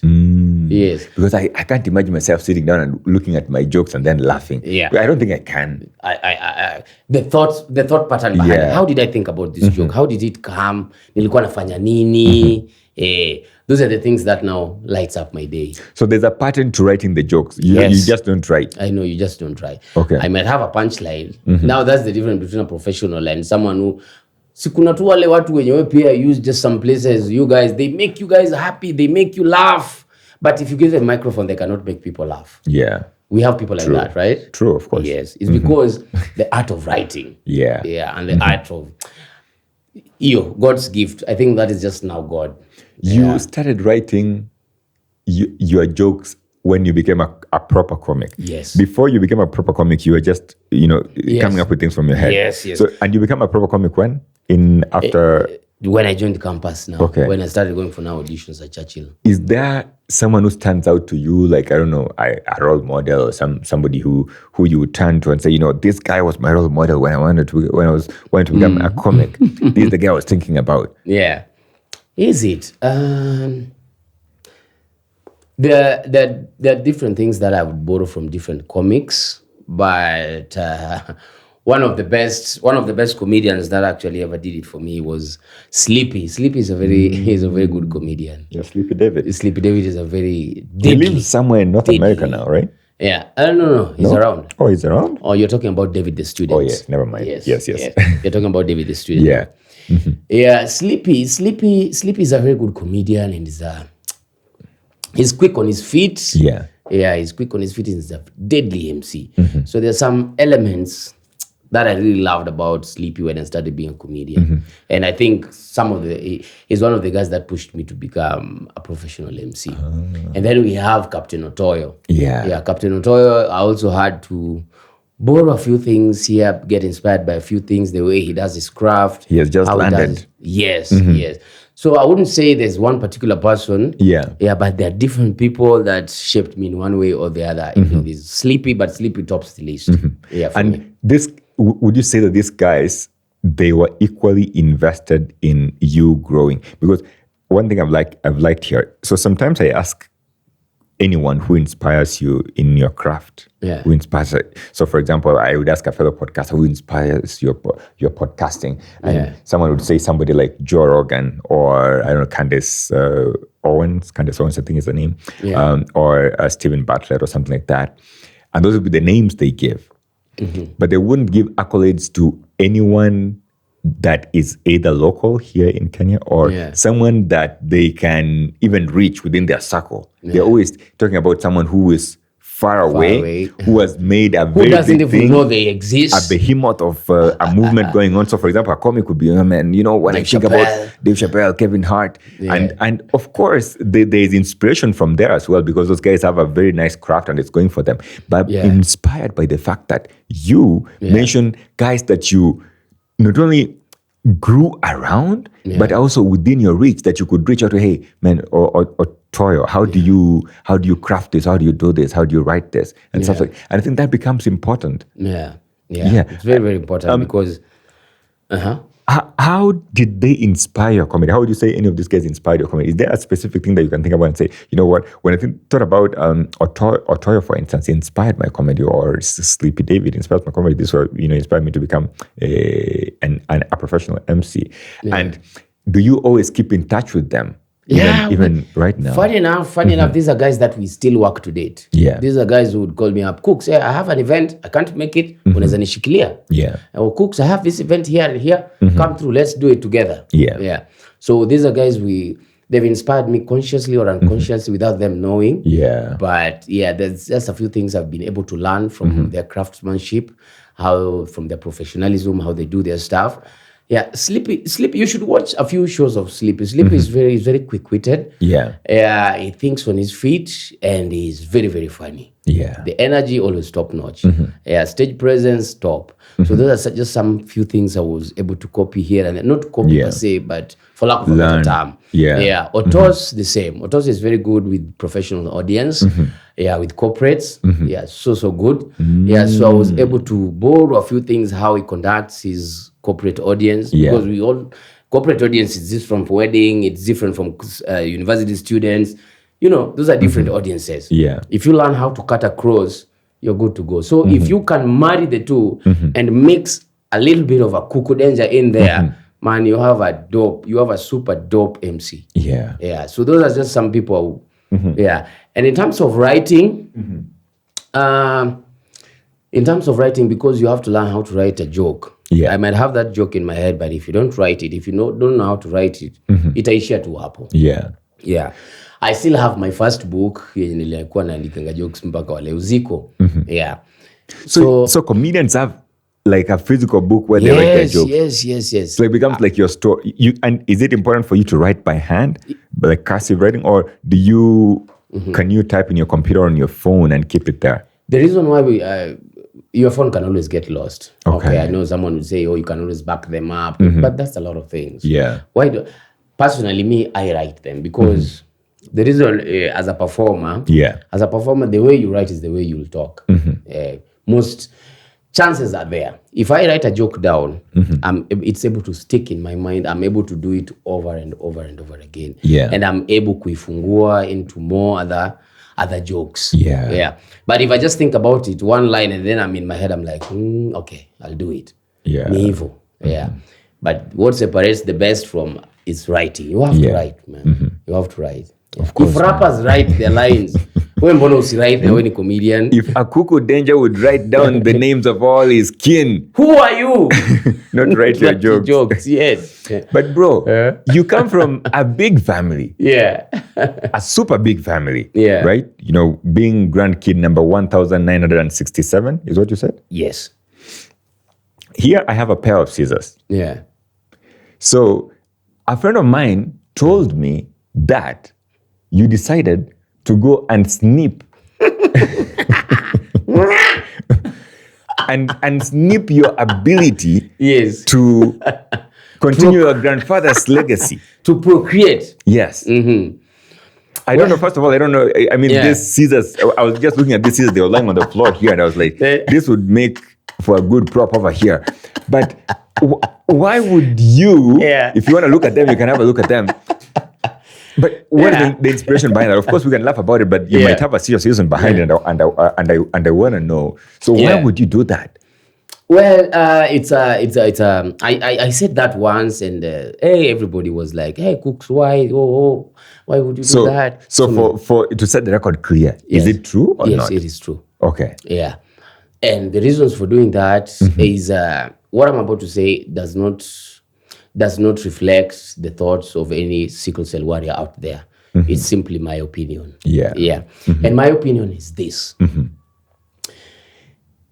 I know as a sickle cell warrior, or anybody out there who is watching this, before you get married, before you decide to create with anyone, apart from just the general test, the HIV test and everything, go and do a genotypic test. Genotypic test to know whether your partner has got sickle cell carrier, is a sickle cell carrier, wewe ama yeye. Yeah. Because if both of you are carriers or any of you is a carrier, then chances are your kids, lazima, the offspring, lazima, wako na sickle cell. Yeah. So having grown up from, my family was very loving. But anytime I was sick, I would see how it would stress my father as a person. Yeah. Babangu angekuwa so stressed up, saa zingine hata angetaka kurudi kwa nyumba. Yeah. Not that because ati ananidison or anything, but you could just tell your father is not happy whenever you're sick. And I got so much trauma growing up, because I was different. I was very different from the other kids, from even our neighbors. I was different. I was treated differently. Yeah, watoto wengine hawangetaka kucheza na mimi because ukimguza atakuwa mgonjwa, those things, stigma. Yeah. Mm-hmm. So it was a lot of painful experience for me growing up. So some kids wouldn't want to spend time with you. Yes, they wouldn't want to go swimming with me because wanajua wakienda na mimi, nikirudi jioni ndio hiyo baridi imeni affect, I'm sick. Yeah. So those things, one way or the other, zilianza tu kuni affect nikiwa mdogo. But I grew out of it, and by the way, after I grew up, vitu kama esteem zangu, my self-esteem is always top notch up there because look at this awesomeness. Yeah. I look good. And I also taste good. Okay. But yeah. So growing up, I had that trauma so much. I didn't want to have a baby. I said when I grow up, Mr. Kim Toto, mi nataka tu a wife that we can share the same thought. Yeah. Yeah. Let's live our life. Let's enjoy our lives together, me and you. Yeah. Wacha tuishi hivyo. Me, I don't want a kid. Yeah. But I love kids. Yeah. My sister has kids, watoto wake ni wangu. My brother has kids, watoto wake ni wangu. Yeah. But personally, I don't want to have a kid. Yeah. And for that reason, you decided to go and snip? Yes. And for that reason, I decided to go and cut them. So I fire blanks. Oh, I'm not allowed to say that on this show. No, of course you can say it. Assume ujesikia hiyo. So when I want to understand what happens when they are snipping. Yeah. What happens? Do they put you under? Is it something that can be done while you are awake? Like, how is that process like? No, they have to anesthesia. Yeah, they have to hiyo dawa inaitwaje hiyo ya kulala? Anesthesia? Hiyo anesthesia. Yeah, they have to anesthetize you. Maluma. Yeah. You have to use proper English. Proper English, yes. Yeah. They have to anesthetize you. Yeah. Yeah. Then when it's done, it's not a whole day process. It's just a few hours. Yeah, you're good. Is it reversible? No. Okay. Yeah. Your case is not reversible? No. You decided this is the end? What I want. Yeah. Okay. How do you agree with your partner? Are you married? Not yet.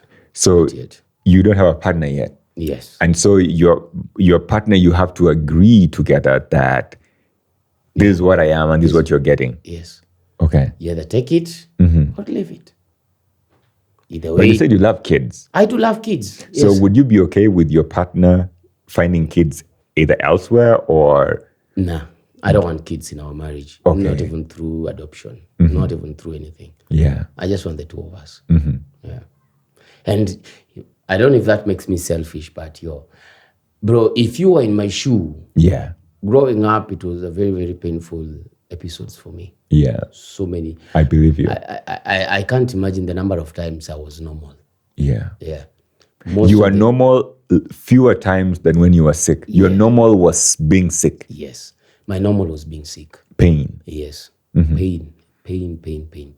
Were your parents or your home generally? You mentioned that you guys had a church in your family. Yes. You guys were believers? Yes, we were believers. Okay. Yeah. So we left. Tumejenga Migori. Now is where my father decided to go and jenga somewhere there.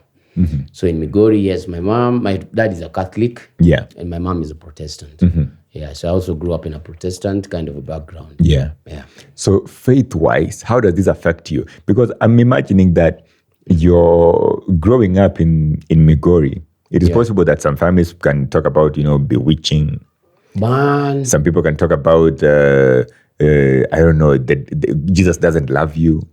Bro, I haven't even talked about that. The part where, do you know how many altars I visited as a kid because they believed my mom was either bewitched? Yeah. From my father's side, they used to fight my mom so much growing up. Yeah, they thought my mom was either bewitched or me. Yeah, because I was pale. Yeah. Pale. My eyes were yellow. Right now, my eyes are good. I'm an adult, squeezy at least. Yeah. But even other sicklers, you'd see their eyes a bit yellow. Yeah. So that with time, it just cleared out. But yes, they thought I was bewitched. They didn't want to see. Sometimes they would even chase my mom. Don't kuja na huyo mtoto wako mwenye amerogwa. Yeah, those terms were there, you know. My mom mingling with other mamas in the area, you know, it could be stuff like, hey, I was called Babu. That is my home name, Babu. After a grandfather, because you say Manason is your grandfather's name. So Babu. So I was called Babu. So min Babu, wodicha midekre asikuje hapa ya jambeni. Hawezi lala huku, unajua yeye lazima rudi. Another letter awache hizo vitu zake hapa. Yes, there were so many things around it. Yeah, so but my mom was very strong. Yeah. My mom was very strong. She stuck strong. Yeah. And most importantly, your dad also. Yes. Because it is possible he would have been influenced by his family. The family, yes. And tell your mom, man, you know, I think you got to step because you're bewitched. Yeah. Why do you think that is the case, though? Why aren't we educated? I mean, I think part of the role of the church should be to offer education and tell people, hey, people are not, when you see someone going through something, it doesn't mean that they are sick. Sometimes you see people painting people with mental health illnesses or challenges as people who are bewitched. And yet, all this could be traced to a specific reason. So, for example, you can trace a sickle cell to why there is sickle cell, or even because I think what they were diagnosing were the symptoms. They were saying all these symptoms are associated with witchcraft. And they end up not only affecting the sick person, but also affecting the community not to understand the disease and therefore know how to deal with people with sickle cell anemia. I also think because in the 90s, sickle cell, nobody knew what it was. If today, so many people still don't know what it is. Yeah. So you can imagine in the 90s how it was. Not even the churches could know what it was. Yeah. In fact, a few doctors ndio wangejua sickle cell, what it is. So your faith, how was that affected? I think that's a question I was headed to. Or your parents' faith or your faith or whoever, how was it affected by your illness? My mom was a very strong believer. And she also made me believe in church a lot. To date, I still believe in church. She was very prayerful. I remember so many times, anytime I got sick, all I wanted was maybe call my pastor, Bishop John Adao, kuja niombe, call for me this and this. So it made me believe. It made me believe in the church. Because that's where I could find peace. That's where I could be without being judged. That's where my mom could be without her being judged with other churchgoers. So the church accepted you, offered solace. Yes, offered solace. And I think for the longest time. So I grew up in the church. And I think it is important for all of us to have a place, a place where we can go and find this sort of comfort. And I'm happy that for you found a place, the church. But most importantly, you had parents who were supportive all through, they supported you through your illness, but even through your career as a comedian. Yes. And I also found solace also in comedy itself. Now, me as a grown up now. Because like I told you, that's the only place where I get to be myself. Man, I'm very happy that you came out today and shared, these moments with me here. And as we're landing this plane here, we have our tradition here where the guest who's in office, so we borrowed this from the US presidency. This tradition that we have, we borrowed it from the US presidency. In the US, when a president is in office and they're leaving office, they will leave a letter for the president who's coming into office. And so since this is a podcast and we have a chat with other guests, the guest who was here most recently also left something for you. Okay. And this guest left a message for you and they said, it's all within your reach if you're intentional about going for it. That makes sense. Yeah, that's it. It's all within my reach if my intentions. If you're intentional about going for it. What do you think about that? It's all about if you want it. It's how bad you want it. How bad do you want it? It starts from there. If you really want it, then nothing is going to stop you. Not even what people think, not even your faith, not even what other people say. Not your illness. Not your illness. Nothing is going to stop you. If that is what you want, you're going to get it. And I think so far, I've been able to achieve some of my goals because one of the things I always wanted to make people happy whenever I go. Yeah. Whether you're paying me or not. And I think it's important that we are able to sort of do something that not only makes us happy, but also brings us closer to finding something that makes other people happy as well. Yes. And I'm happy that you are either there or on your way there. Yeah. I'm going to give you an opportunity now to write something for the next guest who's coming on. For the next guest? Yes. So take your time, and whenever you're ready, just jot it down. I normally don't see it until the guest is seated right in front of me. Oh, so like this one, you've just seen it right now? I just saw it right now. Okay. Yeah. And the guest even signed it. All right. Done. Beautiful. So I'm going to do that. So it disappears. Keep going down that way. Yes.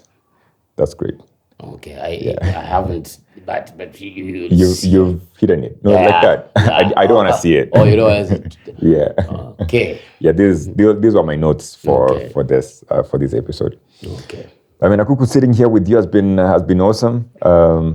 You are a great comic, a great guy. Like I said, I'm always inspired by the way that you're able to take life very easily and very simply. And this is very inspiring. And I saw a photo here of you dressed up in a very interesting way. Yeah. Now, this was my second. This is the most paying advertisement I've ever done. The most paying advertisement you've ever done? The highest I've ever been paid. Okay. Yeah, for this. It was an Airtel gig. Okay. Yeah, I was advertising Airtel, Airtel in Zambia. Oh, yes. You went down to Zambia to shoot, didn't. Or you shot it here? I shot it here. Okay. Yeah, but I was paid well. My brother, a nigga gotta make some bucks. Of course, man. Yeah, so it's very, very, I've seen it and I've smiled, Yeah. Because comedy pays, it changed a lot of things. Yeah. Yeah. It turned your life around. Things. Yes. The tattoo on your chest. Yes. Do you want to talk about that? Do I? Yeah, it's a wolf. Okay. Yeah, it's a wolf. Yeah. It has its own personal meaning to me, but it's a wolf. Yeah. Yeah. And I'm happy that you sort of have this sort of nuggets along your journey that you're able to remind yourself life with. And I think, that tattoo is probably one of those important ones, man. Very, very, yeah. Yeah.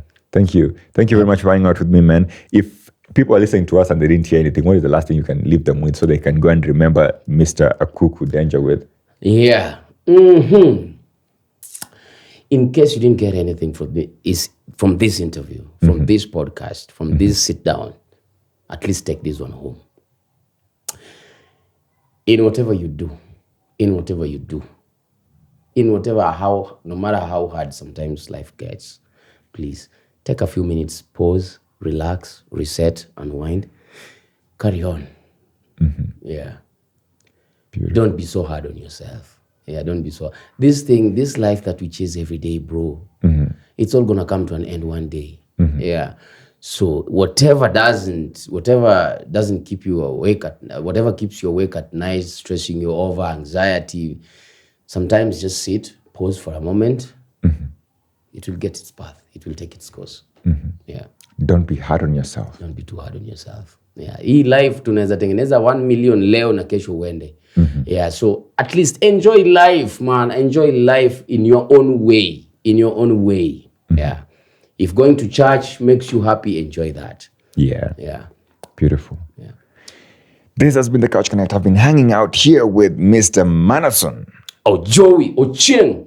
Himself, Mr. Akuku Danger. Yes. Akuku is a great comic, but he's shared his beautiful story here with me. Most importantly, I'm happy that he's found a way to shine the light for other sickle cell warriors. I think that's very important. Yeah.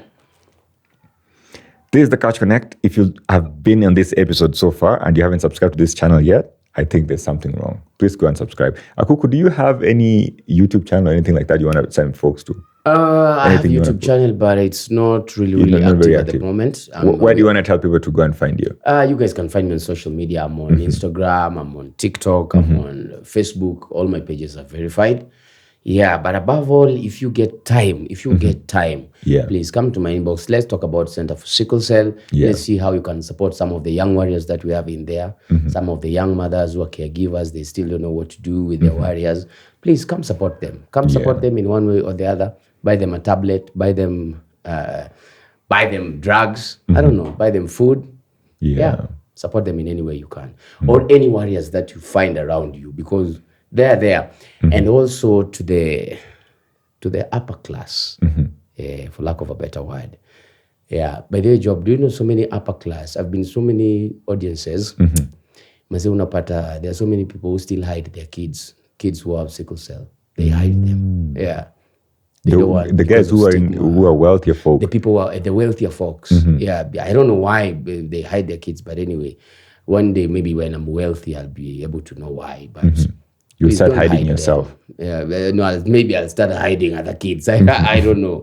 But please do not hide them. Watch awanze kudeal na stigma right now when they're still young, so that by the time they grow, they will grow out of it. Yeah. But ukiwaficha saizi, you'll give them a problem ukiwa wakubwa. Hapo ndio sasa wanaanza depression, they are wanaona wamekuwa neglected and stuff like that. Please watch our mingle with other warriors out there. Let them get to know who they are. Wajijue mapema. Yeah, because it's not the end of life. Yeah, I'm 36 right now. Yeah. And I'm still looking forward to living 30 more years plus. Yeah, so please don't hide them. Yeah. Don't hide them. Spoken like a true warrior. Till next time, do take care. Boom. Kwaheri. All right.